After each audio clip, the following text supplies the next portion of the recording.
So first our Terra swing, ready? Don't go. Then with our tricep. Terra press, 160 low rush. Ooh, that's so full of power but out of control. Again, you need to control it. You need to know where to put this combo on the stadium. Whoa, it's like an unlimited extreme dash for that one. Yeah, again, it's a handicap, so we can't really see the true strength for this one. But still, it's a nice combo. But yeah, you need to control it. It's very strong. It's strong because of the Triceratops blade, which already very thick.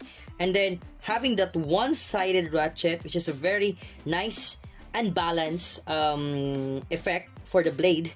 And if it hits this part, it will really get you a big trouble with your opponent. Okay, and then the low rush, wow, it's very chaotic on the stage. Very chaotic in the stadium, man. So yeah, just be really careful. Yep, because it's like a double-edged sword for me. So still, I like the combo of our Triceratops with this one. And let's see a battle. Yeah, this will be the last one because I really want to have this battle. Triceratops together